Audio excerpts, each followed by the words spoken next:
ஸ்ரீமதி சென்னையிலேருந்து வரேன். என் ஹஸ்பண்ட் தான் ஒரு 5-6 இயராக வந்து ஐயாவை ஃபாலோ பண்ணிகிட்ருக்காரு. ஸோ எனக்கு எப்போல்லாம் டிஃபிகல்ட்டி டைம்ஸ் வருதோ அப்போ அவரோட நேம் சொல்லி சொல்வார்.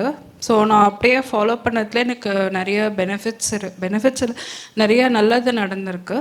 ஸோ நான் இந்த மாதிரி ஒரு நல்ல வாய்ப்பு கொடுத்ததுக்கு ரொம்ப நன்றி சொல்கிறேன்.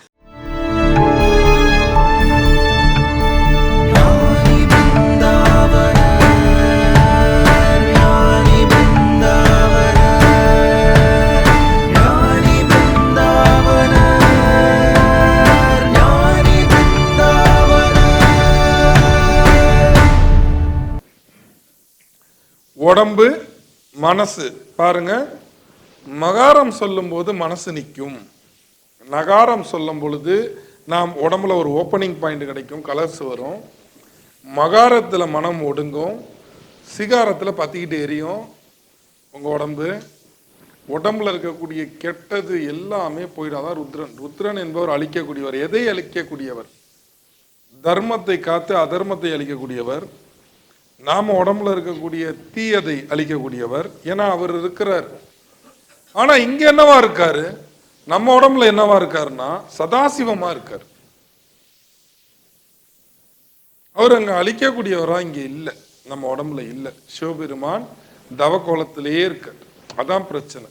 நான் அந்த சிவபெருமானை என்ன பண்ணணும்னா, நீ தவம் பண்ணதெல்லாம் போதும், நீ எந்திரிச்சு கொஞ்சம் வெளில வந்து ருத்ரனா ஒரு அவதாரம் புரி, என் உடம்புல இருக்கக்கூடிய தீயதை அழித்து விடு, என் மனதில் இருக்கக்கூடிய தீயதை அழித்து விடு, என்னை பற்றி எவனாச்சும் கெட்டதான் அவனை அழிச்சிரு அப்படின்னு சொல்லி அழிக்கலாமா? அழிச்சிடலாமா என்னம்மா? அப்போ மன்னிக்கணுன்னே தோணாது, உடனே அழிச்சிடணும். பாவம்னு சொல்லுவீங்கன்னு பார்த்தேன், நேராக சத்ரு சம்காரத்துக்கு தயாராக தான் எல்லாம் இருக்கீங்க போல. அவ்வளோ வேதனையோடைய வாழ்ந்துக்கிட்டு இருக்கீங்க. பரவாயில்ல, எதுவாக இருந்தாலும் செஞ்சிடுவோம். பட் இதை அழிச்சு வாழ்றது நல்ல வாழ்க்கை இல்லை. என் குருநாதர் சொல்லுவாங்க, அஷ்ட கர்மத்தில் 4 கர்ம வித்தைகள் வந்து உயரியது, 4 கர்ம வித்தைகள் அழிவை கொடுப்பது. இப்போ எங்களோட குலத்தில் நாங்கள் எப்பயுமே கைவல்யம் பண்ணோம். ஆனால் சொல்லிக் கொடுக்கும் போது எங்களுக்கு சொல்லிக் கொடுத்தது ஒன்று தான், 4 கெட்டது வேண்டாமே, நல்லதை வச்சே பண்ணுங்களேன் அப்படிம்பாங்க. அதெல்லாம் முடிஞ்ச அளவு இந்த கெட்டது பக்கம் நம்மலாம் இது வரைக்கும் போனதில்லை.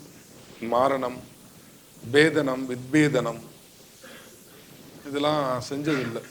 தேவையும் இல்லை, தேவைப்படலை, இதெல்லாம் செஞ்சதில்லை. தேவை ஏற்பட்டால் சூரசம்காரம் செஞ்சிட வேண்டியதான், வேற வழி இல்லை. அதுக்கு என்ன பண்ணோம்? சிக்கலில் போயிட்டு அம்பாள்கிட்ட போயிட்டு நான் வேலு வாங்கணும். பாருங்க ஊர் பேர் எவ்வளோ வச்சிருக்காங்க, சிக்கல். நல்லா புரிஞ்சுங்க, இதெல்லாம் ஒரு சிக்கல் பாம்பா. இவன் ரொம்ப சிக்கல் பிடிச்சவனாச்சே, இவனை எப்படி அந்த மாதிரி சிக்கல்ங்கிற ஒரு இடத்துல இருந்து அம்பாள் வந்து வேலை கொடுத்துருக்கா. வேலை கொடுத்து சூரசம்காரம் பண்ண சொல்லிட்டா. சூரசம்காரம்னா என்னது? கொலை பண்றது அதானே. சூரசம்காரம்னா என்ன சொல்லுங்க? சம்காரம் செய்வதுன்னா என்ன? கொலை பண்றது இல்லை. சம்ஹாரம் பண்றதுன்னா மாற்றி அமைப்பது. பல பேர் சம்ஹாரம்னா கொலை செய்யறதுன்னு நினச்சிக்கிட்டாங்க, அது பேர் மாரணம்.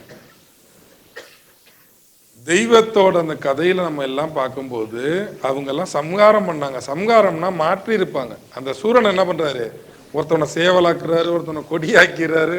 அந்த உயிரை அழிக்கல அவங்க, அந்த சூரனை அழிக்கல. கணபதி என்ன பண்றாரு? கணபதி ஒரு சம்ஹாரம் பண்றாரு. சம்ஹாரம் பண்ணி என்ன பண்றாரு? மூஞ்சூரா வச்சுக்கிட்டாரு, வாகனமா வச்சுக்கிட்டாரு, அப்படியே உருமாற்றிட்டாரு. அவ்வளவுதான். உருமாற்றி விடுவது. நம்மளுடைய எதிரிகளை நாம் நம்மளை நேசிக்கும்படி அல்லது நம்மளை மறக்கிறபடி செஞ்சிடுறது, அதான் சம்ஹாரம். நம்மளை பத்தி நினைச்சாதானே பிரச்சனை. நம்மளை பத்தி நினைக்கவே இல்லைன்னா என்ன பிரச்சனை இல்லை நம்மளுக்கு. அவன் பட்டியா அவன் வேலையை பார்க்க போறான், நம்ம பட்டியா நம்ம வேலையை பார்க்க போறோம். அப்போ ஒரு நல்லவங்க எல்லாம் எப்படி சொல்லி கொடுக்குறோம் பார்த்தீங்களா? இதே ஒரு மந்திரவாதி கிட்ட போனீங்கன்னு வச்சுங்களேன், காலி பண்ணுமா வாங்க, 1 லட்ச ரூபா செலவாகும், மை கருங்கோழியில மை செஞ்சு வச்சிருக்கேன், இதை எடுத்துட்டு போய் அப்படி தடையொட்டிங்கன்னா போதும், முடிஞ்சு போச்சு அவன் குடும்பம். நம்ம ஆளுங்க அதையும் போய் கேவலம் சந்தோஷமா போய் வாங்கிட்டு வரானுங்க. அதெல்லாம் பாவம், அதெல்லாம் செய்யக்கூடாது. நமக்கு ஒருத்தவன் கெட்டதே செஞ்சான் நல்லா தெரிஞ்சாலும் மன்னிக்கக்கூடிய அளவுக்கு நம்மளுக்கு மனசு இருக்கோ இல்லையோ அது கடந்து போயிடணும். அவனை அவாய்ட் பண்ணிடணும், கடந்து போயிடணும். அதுக்கு உண்டான மனோதகுதி. அவன்கிட்டேந்து வரக்கூடிய பிரச்சனைகளை நாம் சரி பண்ணிக்கணும். எப்படி சரி பண்ணிக்கணும்னா, இந்த வாழ்க்கை ஒரு போர்க்களம், இந்த பூமி ஒரு போர்க்களம். இந்த போர்க்களத்தில் எல்லாரும் மேக்சிமம் என்ன சொல்லி கொடுக்குறாங்கன்னா வாள் வித்தையை தான் கற்றுக் கொடுக்குறாங்க. பட் போர்க்களத்திற்கு போவனுக்கு வாளை விட கேடயமே முக்கியம். இது ஆன்மீகத்தில் யாரும் சொல்லிக் கொடுக்க மாட்டாங்க. நீங்க சொல்ற மந்திரங்கள் எல்லாமே உங்களுக்கு ஒரு வாள் மாதிரி. ஆனா உங்களை ஏதாச்சும் ஒரு டிஸ்டர்பன்ஸ் தாக்குச்சுன்னா உங்களுக்கு ஒரு கேடயம் வேணும். அந்த உடல் கட்டை பற்றியோ ஒரு கண்ணாமனா நம்ம போறோம், தியானம் பண்றோம், எங்கெங்கயோ போறீங்க, எங்கேயாச்சும் போறது பெரிய மகான் மாதிரி எல்லாருக்கும் நினப்பு. நேராக சதுரகிரி போறது, அங்க போய் எங்க ஒன்று போய் இப்படியே உட்காந்துடுறது. உட்காந்துருக்கும் போது இங்க இடுப்பை பிடிக்கும், காலை பிடிக்கும், அப்படியே பல்ல கடிச்சுக்கிட்டு அப்படியே உட்காந்துக்கிட்டு அப்படியே இப்படி இப்படின்னுக்கிட்டு என்ன நடக்குது? சில சதுரகிரி இருக்குன்னா சதுரகிரி ஃபுல்லாவே சித்தர்கள் இருக்காங்க, அதெல்லாம் கிடையாது. அதுல ஒரு துர்தேவதையும் இருக்கும், ஒரு தீய சக்தியும் இருக்கும் அந்த காட்டுல. இப்ப நம்ம தகுதி இல்லாம நம்ம என்ன பண்ணி விடுவோம், நேரா போய் எங்கேயாச்சும் போய் ஒண்ணுமே உங்களுக்கு தெரியாது, ஒரு மண்ணு மட்டும் தெரியாது, போய் அப்படியே உட்காந்துக்கிட்டு நம சிவாய நம சிவாய நம சிவாய. அவுட்டர் கான்சியஸ் மைண்ட்ல இருந்து சப்கான்சியஸ் மைண்ட் போகும்போது உங்களுக்கு துர்தேவதை உள்ளார போயிடும். நீங்க நம சிவாயா சொன்னாலும் உள்ளார போவோம், அறிவோம் நாராயண நமோ சொன்னாலும் உள்ளார போகும். அதெல்லாம் கட்டு கிடையாது உங்களுக்கு. ஒரு இடத்துல போய் உட்கார்ந்ததும் அவுட்டர் கான்சியஸ்ல நீங்க இருக்கும்போது உங்களை எந்த பேயும் பிடிக்க முடியாது, எந்தவும் உங்களுக்கு நடக்காது. மேக்சிமம் இந்த பில்லி சூனிய ஏவல்லாம் பண்றோம் பாருங்க, நைட்டு 12 மணிக்கு தான் பண்ணுவான், 12-1 மணிக்கு. ஏன்னா நீங்க இப்ப தூங்கிட்டு இருப்பீங்க. நீங்க அவுட்டர் கான்சியஸ்ல இருக்கும்போது உங்களுக்கு எவனும் செய்வனம் செய்ய முடியாது, உங்களுக்கு மாறனெல்லாம் செய்ய முடியாது. நீங்க கரெக்டா தூங்கும் போது உங்களுக்கு டைம் ஃபேக்ட்ல உங்களுக்கு கெட்ட நேரம் வரும்பொழுது அவனுக்கு எப்படிங்க தெரியும் எனக்கு கெட்ட நேரம் வரப்போகுதுன்னு? அவன் சில கெட்ட தேவதைகளை வச்சிருப்பான். அந்த தேவதைகள் உங்களோட ஜாதகத்தை சொல்லும். இவனுக்கு இந்த நாள் சந்திராஷ்டமம், இவனுக்கு இது போதாத நாள், இந்த நாள் அந்த தேவதை சொல்லும் அவனுக்கு. அன்னைக்கு நைட்டு 12 மணிக்கு உட்காருவா, நீங்க அசந்து அப்பதான் தூங்குறதுக்கு அப்படியே அப்படி தூங்கி உட்கார போவீங்க, வேலையை முடிச்சுட்டு. அப்போ உங்களுக்கு அந்த கட்டு இருக்கானா? உங்களுக்கு கட்டு கிடையாது. இப்ப கண்ட இடத்துக்கு போறது, கண்ட கோயில் உள்ளார சேஃப்டி. இப்ப கோயில் உள்ளார நீங்க போய் தியானம் பண்ணீங்கன்னா அங்க ஒரு பிரச்சனை இல்லை. ஏன்னா அஷ்டத்திக்லயும் பாலகர்கள் இருக்காங்க, அவங்கள கடந்து கோயில் உள்ளார எந்த தீயதும் வர முடியாது. அப்ப கோயில் சேஃப்டி. ஒரு ஜீவசமாதிக்கு போனீங்கன்னா உண்மையான சித்தன் ஜீவசமாதி அடைஞ்சிருந்தா அந்த இடத்துல பவர் இருக்கும். அங்க போயிட்டீங்கன்னா அந்த அவரோட பவருக்குள்ளார எதுவும் எந்த கெட்டதும் வராது, அங்க போய் தியானம் பண்ணலாம். பட் ஒரு வனாந்திரம், ஒரு காடு, ஒரு ஹில் ஸ்டேஷனு போறது, நேரா போய் உட்காந்துக்கிறது, போய் நம்ம ஒரு ரிசார்ட்டு இல்லை ஒரு ஹோட்டல்ல போய் பெரிய ஹோட்டல்னு போய் தங்குவோம், அங்க ஒருத்தவன் சூசைட் பண்ணிட்டு செத்து இருந்திருப்பான், தெரியாது, அவன் ஆத்மா அங்க சுத்திக்கிட்டு இருக்கும். நார்மலா நீங்க போய் தங்கி நார்மலா படுத்திருந்தா ஒன்றும் பண்ணாது. நீங்க எப்ப நீங்க அவுட்டர் கான்சியஸ் மேல் மனதில் இருந்து அப்படியே உள் மனதுக்கு அப்படியே உள்ளார போறீங்களோ உங்களுடைய உள்மனதையே இந்த தீய சக்திகள் ஆக்கிரமிக்கின்றன. நல்லா புரிஞ்சுங்க. Outer conscious, subconscious, inner conscious, super conscious mind 4 level, 4 பாதம். வெளிமனம் அல்லது மேல் மனம்னு சொல்லுவோம், உள்மனம், ஆழ்மனம், ஆத்ம நிலை மனம், மொத்தம் 4 ஸ்டேஜ். இந்த அவுட்டர் கான்சியஸ் மைண்ட்லேருந்து சப்கான்சியஸ் கடந்து இன்னர் கான்சியஸ் போறதுதான் தியானம். இன்னர் கான்சியஸ் போனீங்கன்னா தான் உங்களுக்கு தெய்வங்கள் காட்சி கொடுக்கிறது, குரு மகான்கள் வந்து காட்சி கொடுக்கிறது, இதெல்லாம் எங்க இருக்கு? இன்னர் கான்சியஸ்ல இருக்கு. சூப்பர் கான்சியஸ்ங்கிறது எல்லாத்தையும் கடந்து போயிடுறது, அது ரொம்ப எக்ஸ்ட்ரீம். நீங்க அவுட்டர் கான்சியஸ்ல இருந்து நீங்க சப்கான்சியஸ் போறதுக்கு தான் நீங்க தியானங்கிற பேர்ல ட்ரை பண்ணிட்டு இருக்கீங்க. நீங்க ட்ரை பண்ணும் போது அந்த சப்கான்சியஸ் போகும்போது என்ன ஆயிடும், டக்குன்னு துர்தேவதை இருந்தா உங்களுக்கு கட்டுமானம் இல்லைன்னா உள்ளார போயிடும். அதனாலதான் நான் என்ன சொல்லிட்டு இருக்கேன் என் பக்தர்கள்ட்டெல்லாம், வேற வழியே இல்லை, நீங்க என் பேரை சொல்லிங்க தியானத்துக்கு முன்னாடி அப்படின்னு. என் பேரை சொன்னீங்கன்னா ஓடி போயிடும், வராது உங்க பக்கத்துல. நான் ஒரு விபூதி கொடுத்துருப்பேன், இந்த விபூதியை ஒன்று தண்ணியில போட்டு பக்கத்துல வச்சீங்கன்னு இந்த விபூதியை போட்டு நீங்கள் தண்ணியில் வச்சுருந்தீங்கன்னா எல்லாம் ஓடிப்பிடும். எந்த நெகட்டிவும் உங்களை ஒன்றும் பண்ண முடியாது.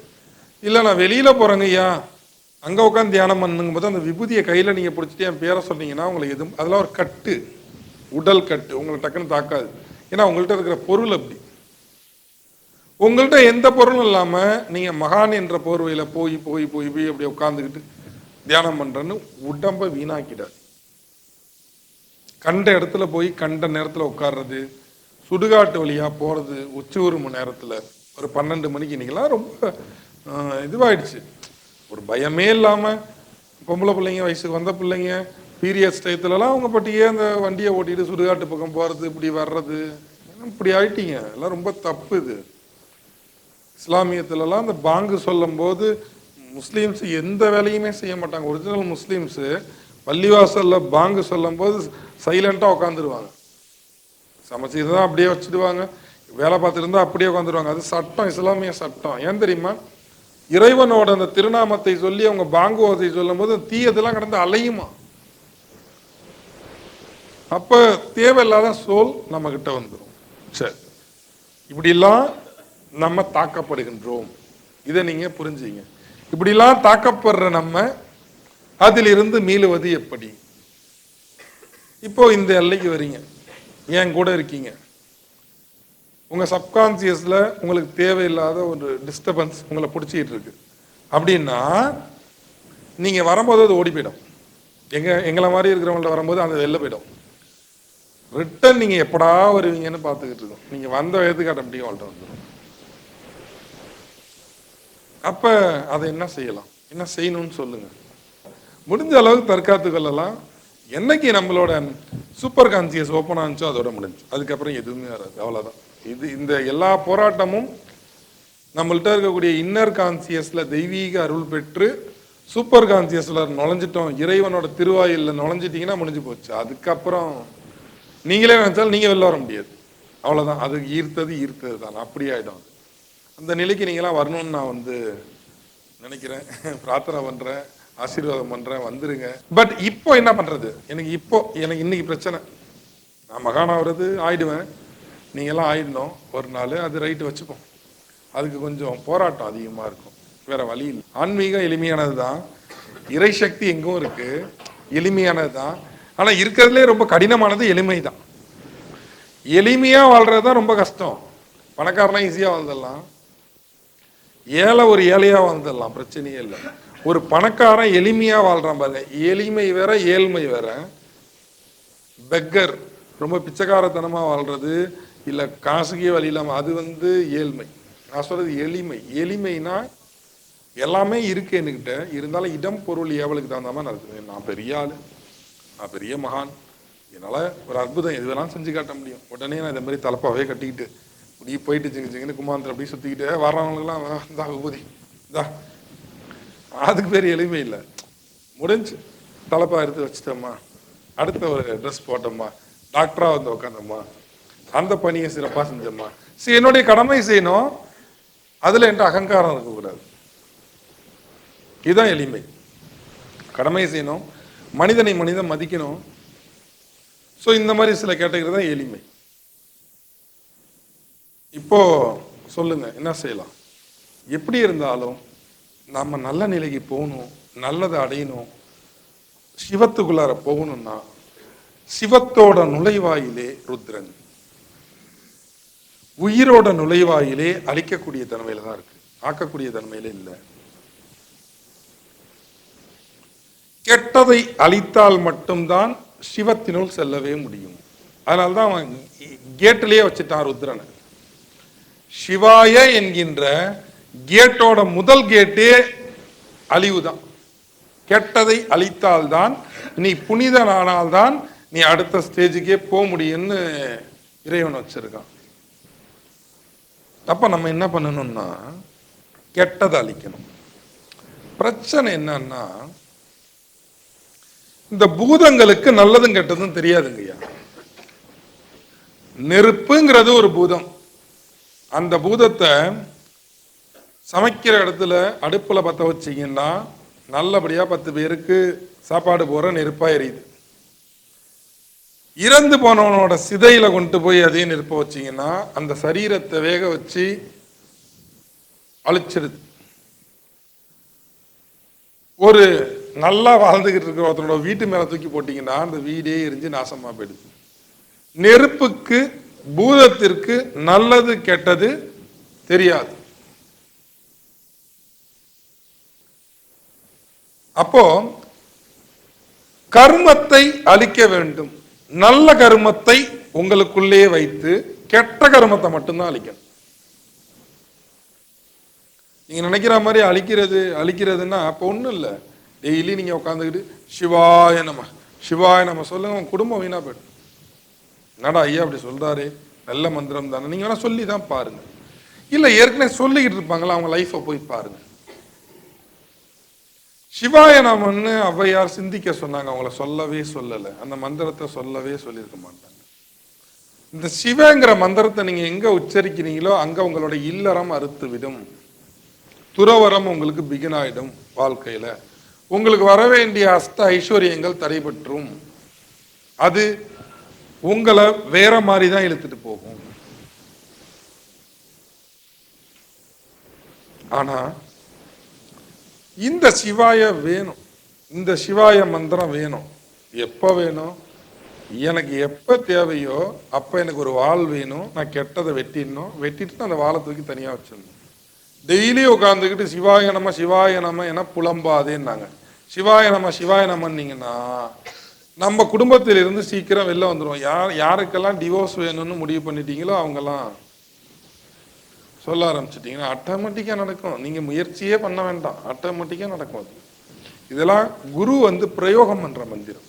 இதெல்லாம் சீக்கிரட்டா வச்சிருக்காங்க, தீட்சை இது அப்படின்னு. நீங்க போய் கண்ணாமன்னு சொல்லாதீங்க. நம்மலாம் சுபிக்ஷமா வாழணும்னா நம்ம சொல்ல வேண்டிய மந்திரம் நம சிவாய், ஓம் நம சிவாய். ரொம்ப நல்ல மந்திரம், அற்புதமான மந்திரம். நம்மளுக்கு நம்ம குடும்பத்திற்கு எல்லா சுபிக்ஷங்களையும் கொடுக்கும். ஓம் நம சிவய சிவய நம நம சிவம் அசிவயன வயநமசி. எல்லா காரியத்தில் இருக்கக்கூடிய தடையும் உடைச்சு உங்களுக்கு காரிய சித்தியே கொடுக்கும். முன்னோர்கள் சொல்லிட்டு போயிருக்காங்க, மண்ணோட வாழ வேண்டும் என்றால் நகாரத்தை ஓது, நமசிவாயத்தை ஓது. மண்ணை விட்டு நீங்க வேண்டும் என்றால் சிகாரத்தை ஓது, சிவாய நமன்னு ஒதுக்கொண்டாங்க. இப்ப நீங்க தான் முடிவு பண்ணணும், அஷ்ட ஐஸ்வர்யம் வேணுமா இல்ல முக்தி தான் வேணுமா?